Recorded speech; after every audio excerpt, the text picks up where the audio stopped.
Hello everyone, welcome back to the Bhardwaj economics classes.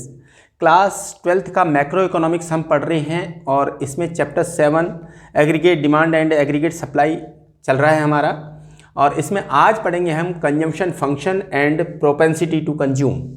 देखिए, consumption function का मतलब क्या होता है कि नेशनल इनकम और कंजम्पशन के बीच में जो फंक्शनल रिलेशनशिप होती है उसे कंजम्पशन फंक्शन कहा जाता है। प्रोपेंसिटी टू कंज्यूम का मतलब होता है उपभोग करने की जो प्रवृत्ति होती है। प्रोपेंसिटी का मतलब प्रोपेंसिटी टू कंज्यूम, कंज्यूम करने की जो आदत होती है, प्रवृत्ति होती है, उसे कहने का मतलब है कि जैसे जैसे हमारी इनकम बढ़ती चली जाती है ऐसे ऐसे हम कंजम्पशन भी अपना बढ़ाते चले जाते हैं। जैसे इनकम कम होती है तो कंजम्पशन कम होता है। तो वो जो हमारी हैबिट है वो कंजम्पशन करने की, उसे प्रोपेंसिटी टू कंज्यूम कहा जाता है। इसे वन बाय वन हम समझेंगे। पहले हम समझते हैं meaning of consumption function. Consumption function का क्या मतलब है? Consumption function refers to functional relationship between consumption and national income. जो कंजम्पशन फंक्शन है वो एक फंक्शनल रिलेशनशिप है बिटवीन किसमें? कंजम्पशन एंड नेशनल इनकम में। यानी किसी देश की जो राष्ट्रीय आय होती है, नेशनल इनकम है, और वहाँ के देश के लोगों का जो कंजम्पशन है उसके बीच में जो फंक्शनल रिलेशनशिप होती है उसे कंजम्पशन फंक्शन कहा जाता है। यहाँ C is equal to function of the Y. यहाँ पर इसका मतलब क्या है कि जो कंजम्पशन है वो किसका फंक्शन है? इनकम का फंक्शन है। कहने का मतलब है कि जो कंजम्पशन है वो डिपेंड करता है, किस पर करता है? इनकम पर करता है। जैसे इनकम ज़्यादा होती है तो कंजम्पशन ज़्यादा हो जाता है, इनकम कम होती है तो कंजम्पशन कम होता है। यहाँ पर अच्छे से समझ लें कि इनकम जो है वो कंजम्पशन पर डिपेंड नहीं है। जैसे कहने का मतलब है कि हमारी सैलरी सपोज 20,000 है तो हमारा जो खर्चा है वो 50,000 है, तो हमारी सैलरी नहीं बढ़ेगी, 50,000 रुपये हो जाएगी। या हमारी इनकम 20,000 पर मंथ है किसी और तरीके से, बिजनेस में या किसी में भी, और हमारा जो एक्सपेंडिचर है वो 30,000 का हो जाता है या 50,000 का हो जाता है, तो उसके अकॉर्डिंग हमारी इनकम नहीं बढ़ेगी। लेकिन अगर हमारी इनकम जो है वो 20,000 से 50,000 हो जाती है तो हमारा जो कंजम्पशन है वो पहले से ज़्यादा हो सकता है। पहले अगर हम 20,000 कमा रहे थे, इनकम हमारी 20,000 थी, तो कंजम्पशन सपोज 10,000 था, तो अब 50,000 इनकम होगी तो कंजम्पशन 20,000 हो सकता है। लेकिन यहाँ पर ये बात अच्छे से समझने की ज़रूरत है कि जो कंजम्पशन है वो डिपेंड करता है इनकम के लेवल पर, ना कि इनकम कंजम्पशन के लेवल पर डिपेंड करती है। दूसरी बात, इसमें ये बात आपको समझ में आ गई होगी। दूसरी बात है, it represents the willingness of households to purchase goods and services at given level of income. जो ये कंजम्पशन फंक्शन है, ये C is equal to function of the Y, जो कंजम्पशन फंक्शन है ये रिप्रेजेंट करता है विलिंगनेस हाउस होल्ड्स की, अपनी कंट्री के हाउस होल्ड की, to purchase goods and services, उनकी गुड्स एंड सर्विस, वस्तु और सेवाओं को परचेज करने की जो विलिंगनेस है उसे शो करता है at given level of income, जो उनके पास इनकम का लेवल है। यानी कि जितनी भी उनके पास इनकम है उसके अकॉर्डिंग वो कितना परचेज करते हैं गुड्स एंड सर्विसेज का, ये फंक्शन शो करता है। थर्ड पॉइंट है इसमें कि consumption expenditure increases with increase in income. यानी कि जो कंजम्पशन एक्सपेंडिचर है वो इंक्रीज होता है with increase in income, income के बढ़ने के साथ। यानी कि जैसे जैसे इनकम बढ़ती है ऐसे जो कंजम्पशन एक्सपेंडिचर है वो बढ़ता है। हाउएवर, बढ़ता तो है बट क्या होता है? हाउएवर, जबकि increase in consumption is less than increase in income. जो कंजम्पशन है वो इंक्रीज होता है कम, किससे? इंक्रीज इन इनकम, इनकम से। जो इनकम बढ़ती है जिस लेवल से, उसके अकॉर्डिंग जो कंजम्पशन है वो उस लेवल से नहीं बढ़ता, उससे कम बढ़ता है। कहने का मतलब, अब यहाँ एक एग्जांपल से समझ लीजिए। सपोज हमारी इनकम है 20,000 और हमारा कंजम्पशन था 10,000। और हमारी इनकम जस्ट डबल होगी, 40,000 होगी, तो जो कंजम्पशन का लेवल है वो 10 से 20 ना होकर के 15 हो सकता है।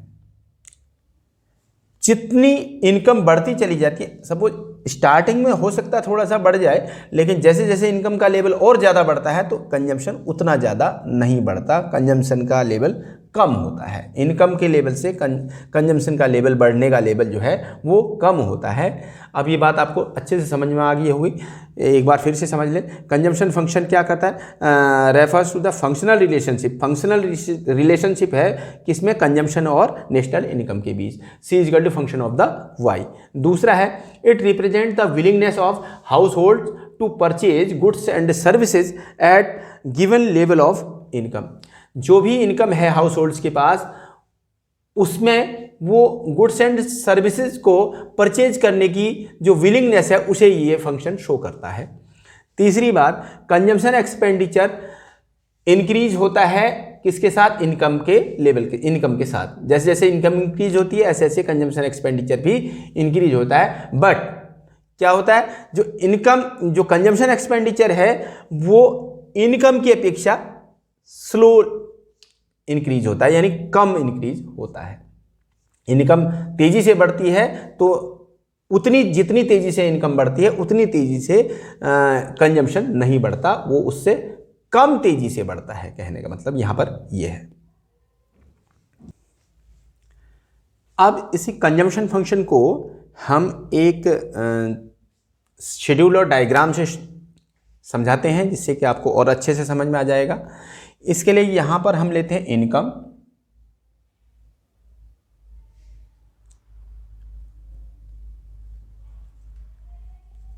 इनकम जिसे हम y से शो करते हैं, और यहां लेते हैं कंजम्पशन,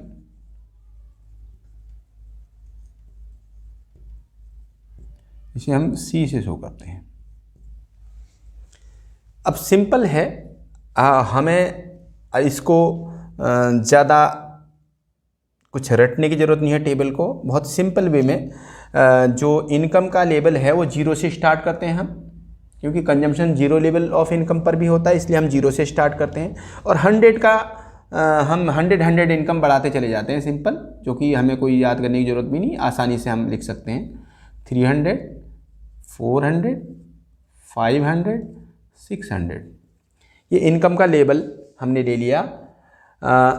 0, 100, 200, 300, 400, 500, 600। अब कंजम्पशन को हम 100 ना बढ़ा के 80 बढ़ा। अब शुरू में 0 लेवल ऑफ इनकम पर भी कंजम्पशन होता है, और जिसे हम ऑटोनोमस कंजम्पशन कहते हैं, क्योंकि सर्वाइवल नीड्स के लिए, हमारे जो ज़रूरी आवश्यकताओं के लिए, जो ज़रूरी मतलब जो ज़रूरी चीज़ें हैं, उन चीज़ों को लेने के लिए हमें कंजम्पशन करना पड़ता है। तो जब इनकम नहीं भी होती है तो भी हमें कंजम्पशन हमारा होता है, तो उसे ऑटोनोमस कंजम्पशन कहा जाता है। सपोज ये है 40, स्टार्ट हमने 40 से कर लिया। उसके बाद इनकम हमारी 100 बढ़ाते चल रहे हैं, तो कंजम्पशन को हम 80 बढ़ाते हुए चलते हैं, क्योंकि मैंने बताया जितना इनकम बढ़ाएंगे उतना ही कंजम्पशन नहीं बढ़ाएंगे, उससे थोड़ा सा कम इंक्रीज करेंगे ऊपर, जैसे ये लिखा हुआ है। तो यहाँ 80 का डिफरेंस कर लीजिए, 120, 80 का डिफरेंस करेंगे तो 120 आ जाएगा। फिर उसके बाद 200, फिर ये आ गया हमारा। जैसे जैसे इनकम 100 है तो कंजम्पशन 120 है, 200 इनकम है तो कंजम्पशन भी 200 बराबर हो जाता है यहाँ पर। फिर 300 है तो फिर कम होता चला जाता है। यहाँ शुरू में बढ़ता है कंजम्पशन इनकम से ज़्यादा है, और यहाँ इनकम के बराबर हो गया, और उसके बाद इनकम से कम होता चला गया। बढ़ तो रहा है लेकिन इनकम के बराबर नहीं बढ़ रहा है। ये इसी को अगर हम एक डायग्राम से हम बनाएं, इसका एक डायग्रामेटिक प्रेजेंटेशन करें, तो कंजम्पशन को तो हम कैसे बनाएंगे?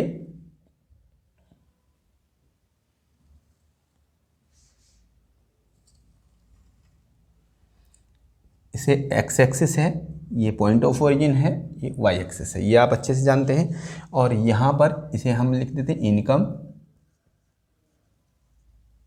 वाई, और इसे लिख देते कंजम्पशन।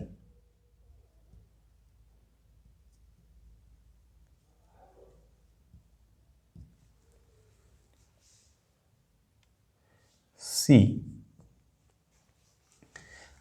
100 का है, लिया है हमने 3 4 5 600 तक, 100 200 300 400 500 600, और इस तरह से कंजम्पशन भी 100 का डिफरेंस ले लेते हैं।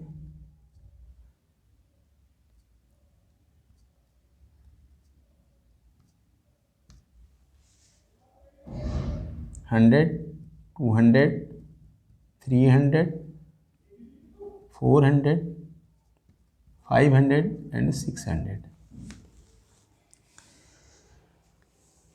अब देखिए कंजम्पशन और इनकम दोनों इक्वल कहाँ हैं, 200 पर है, तो 200 यहाँ से 200 यहाँ से कहाँ होगा ये, यहाँ। आपको डायग्राम बिल्कुल एक्यूरेट बनाना समझा रहा हूँ कि यहाँ 200 और यहाँ से यहाँ पर हो जाएगा।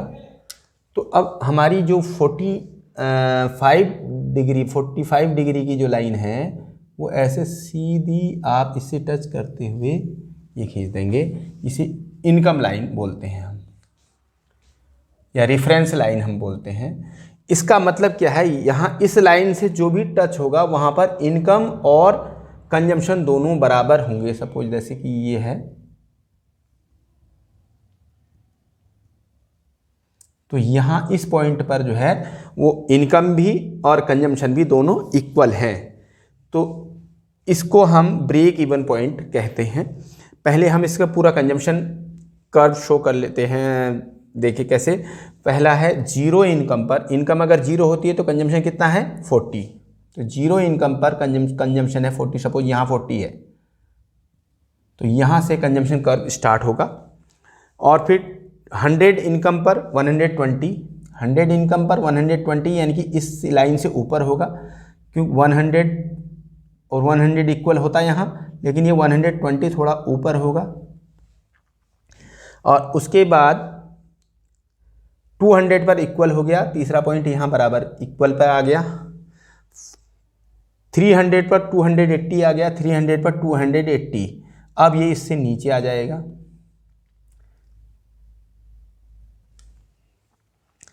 और 400 पर 360, 400 यहाँ इनकम और 360 यहाँ आ गया।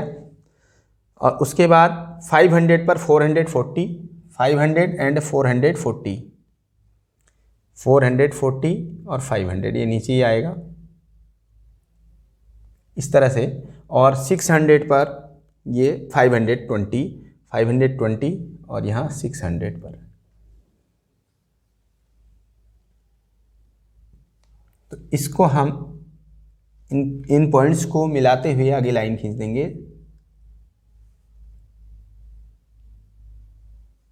टच केवल यहाँ पर होगा, आप जब स्केल और उससे बनाएंगे तो बिल्कुल सही बनेगा। इसे कंजम्पशन कर्व कहा जाएगा। तो टच यहाँ पर होगा तो इसे बोलेंगे ब्रेक इवन पॉइंट।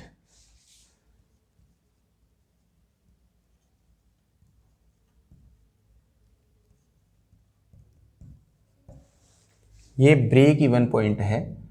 ये ब्रेक इवन पॉइंट का मतलब क्या होता है कि एक ऐसा लेवल जहाँ पर, ऐसा पॉइंट जहाँ पर इनकम और कंजम्पशन दोनों इक्वल हो जाते हैं, यानी कि ना कंजम्पशन ज़्यादा होता है ना इनकम ज़्यादा होती है, जितना इनकम है उतना ही कंजम्पशन हो जाता है, कुछ नहीं बचता।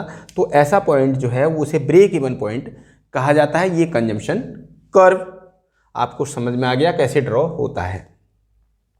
और इसके डिफरेंट लेवल हैं, 1 2 3 4 अलग अलग पॉइंट्स हैं जो डिफरेंट लेवल को शो करते हैं। तो आपको ये कंजम्पशन कर्व आपको ड्रॉ करना समझ में आ गया, और कंजम्पशन फंक्शन क्या होता है ये भी आपको समझ में आ गया, यही कंजम्पशन फंक्शन होता है। अब है meaning of propensity to consume. Propensity to consume का मीनिंग क्या होती है?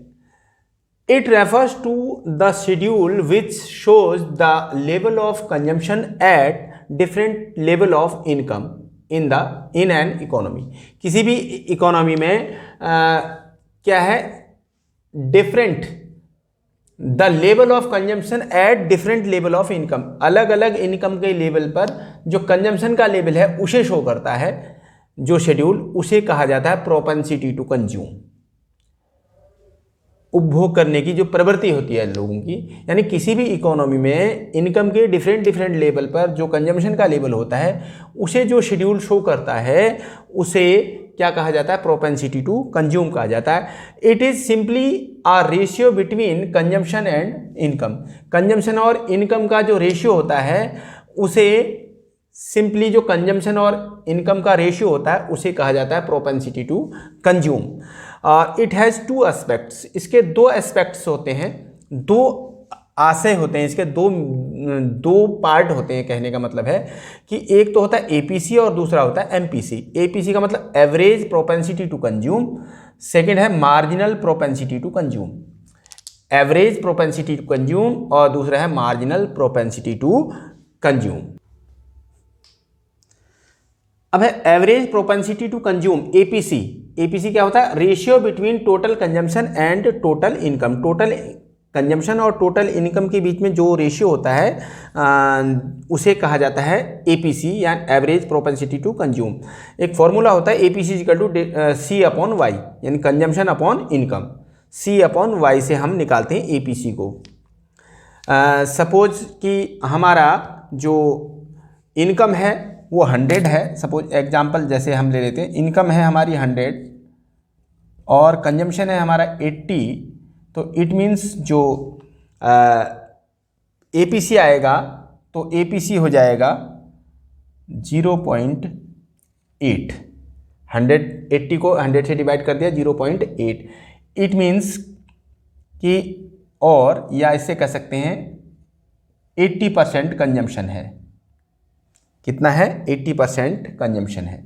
तो आपको ये समझ में आ गया होगा कि अगर हम एपीसी का मतलब क्या है, consumption upon income, C upon Y. हम सी अपॉन वाई एपीसी निकालते कैसे हैं, सपोज एक एग्जांपल बता दिया मैंने कि सपोज हमारी इनकम 100 है और जो कंजम्पशन 80 है, तो हमारा जो एपीसी है वो 0.8 है। 0.8 का मतलब है 80% जो है वो हमारा कंजम्पशन है।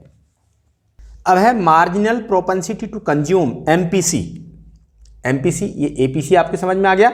अब है एमपीसी क्या होता है, ratio between change in consumption upon change in consumption and change in income, and change in income. यानी कि चेंज इन कंजम्पशन और चेंज इन इनकम के बीच का जो रेशियो होता है उसे कहते हैं marginal propensity to consume. Marginal से आप समझ लीजिए कि क्या होता है कि जब एक लास्ट एडिशनल, जैसे इनकम का लेवल है 100 करके बढ़ रहा है, तो वो एडिशनल जो लास्ट यूनिट जो बढ़ती है तो उसे हम मार्जिनल कहते हैं।